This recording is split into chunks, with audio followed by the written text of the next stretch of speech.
perlu apa ya Del? Ngomongin banget. Saya disuruh Bu Desi Pak untuk menemui Bapak karena saya telah melanggar peraturan sekolah Pak. Gitu. Tentu kamu punya alasan kan setelah melakukan pelanggaran itu. Lalu kamu telah melanggar peraturan apa? Pak, saat istirahat kedua kemarin, perut saya sakit Pak karena lapar.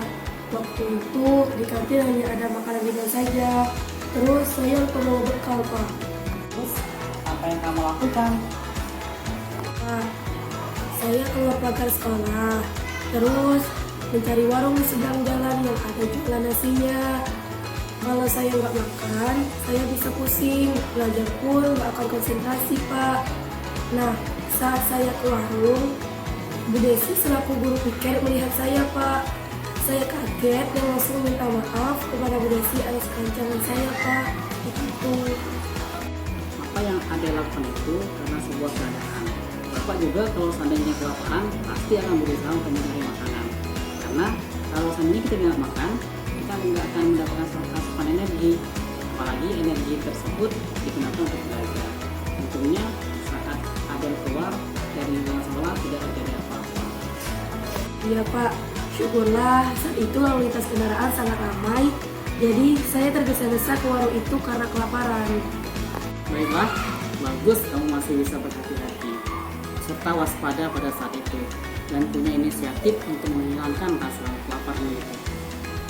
Tidaklah Pak, tindakan yang saya lakukan salah karena tanpa izin keluar lingkungan sekolah dan makan tidak di lingkungan sekolah saat masih dalam jam belajar. Oke, kira-kira prinsip mana yang tidak sesuai dengan keinginan kamu? Seharusnya saya tidak keluar lingkungan sekolah dan makan di warung luar saat berada di sekolah. Mungkin karena keadaan saya lapar saat itu, membuat saya tidak berpikir panjang untuk izin dahulu ke guru piket. Jadi saya tidak melakukan itu Pak. Kamu meyakini tidak bahwa menghargai orang lain itu sangat penting bagimu? Yakinlah Pak, saya akan berusaha untuk menghargai orang lain. Oke, Bapak setuju dengan kamu bahwa kita harus saling menghargai. Namun, ada juga keyakinan yang perlu kita sepakati, yang perlu kita jalankan saat kita dalam kondisi yang sangat penting seperti yang Adel alami. Saya harus lebih tenang dan sabar, serta tidak perlu tergesa-gesa dalam mengambil keputusan. Selanjutnya, apa kamu bersedia untuk memperbaiki hal ini, Del? Allah bersedia Pak. Kalau kamu bersedia, kamu mau menjadi orang seperti apa? Saya akan menjadi orang yang tenang, sabar dan tidak tergesa-gesa dalam mengambil keputusan. Saya akan menghargai guru piket dengan minta izin terlebih dahulu. Menurut kamu, Del, bagaimana perasaanmu menjadi orang seperti itu? Ya, senanglah Pak dan bangga pada diri sendiri dan lebih mawas diri dalam setiap permasalahan. Oke, sekarang ayo kita pikirkan bagaimana menyelesaikan masalah ini. Baik Pak.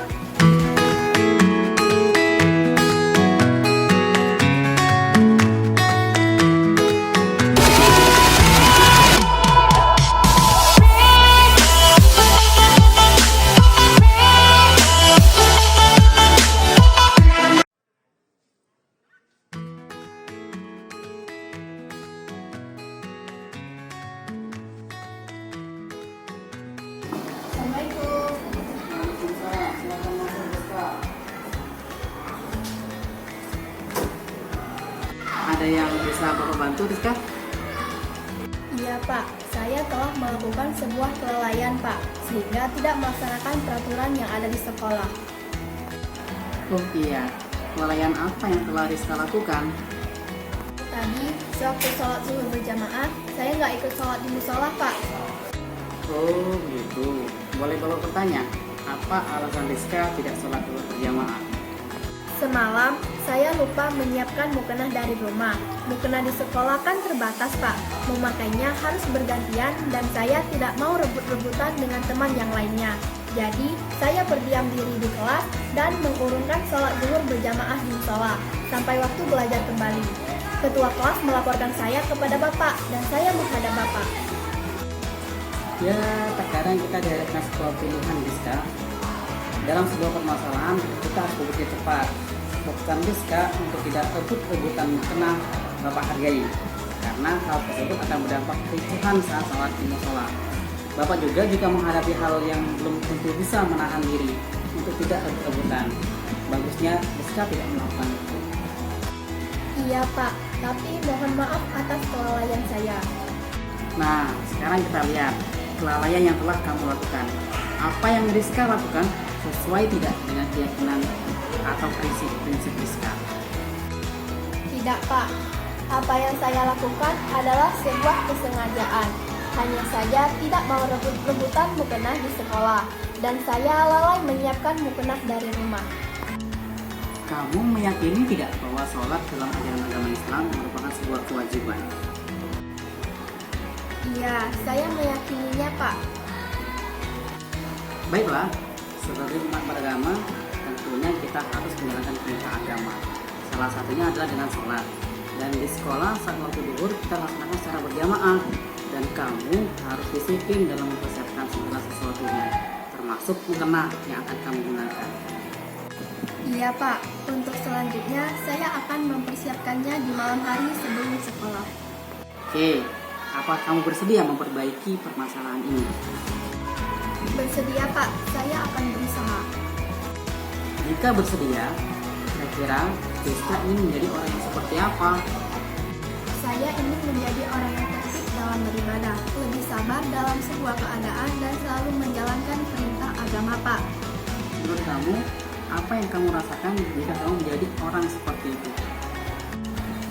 Pastinya bahagia Pak, senang rasanya jika melakukan sesuatu yang sudah dipersiapkan sebelumnya. Hidup terasa tenang, tertib, dan teratur.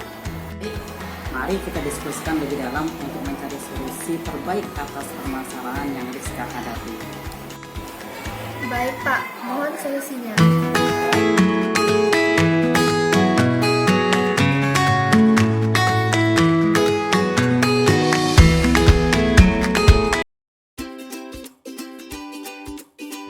Assalamualaikum warahmatullahi wabarakatuh. Menurut perasaan saya, saat Pak Ahmad memberikan bimbingan kepada siswa yang tidak menaati peraturan sekolah, sangat menyentuh jiwa para murid. Karena ketika siswa menghadapi gurunya, pasti siswa tersebut akan gugup, takut, serta tidak mau mengakui kesalahannya. Tetapi dari video tersebut, guru tidak langsung marah dan menyalahkan siswa. Gurunya menanyakan alasan mengapa siswa tersebut melakukan hal itu, dan kemudian guru memberikan nasihat serta solusi kepada siswa agar bisa menyelesaikan masalah tersebut. Untuk menyelesaikan masalah tersebut, siswa meyakini bahwa nilai-nilai kebaikan dan mendorong diri siswa itu sendiri untuk merubah tindakan salah yang dilakukan. Serta dengan cara video Pak Ahmad tadi, siswa bisa lebih jujur dan terbuka atas kesalahannya. Mungkin itu saja dari saya. Terima kasih. Wassalamualaikum warahmatullahi wabarakatuh. Assalamualaikum warahmatullahi wabarakatuh. Perkenalkan, nama saya Rizka Salsabila. Mengenai perasaan saya saat Pak Ahmad memberikan bimbingan kepada siswa yang tidak mentaati peraturan sekolah, seperti melalui video yang telah dibuat, sangat menyentuh jiwa murid. Karena ketika siswa menghadapi gurunya tidak langsung marah dan menyalahkan siswa. Gurunya menanyakan alasan mengapa siswa melakukan hal itu, dan kemudian guru memberikan nasihat serta solusi melalui diskusi dengan siswa untuk mencari cara menyelesaikan masalah. Untuk menyelesaikan masalah, siswa meyakini nilai-nilai kebaikan dan mendorong diri siswa itu sendiri untuk merubah tindakan salah yang dilakukan. Sekian, terima kasih. Wassalamualaikum warahmatullahi wabarakatuh.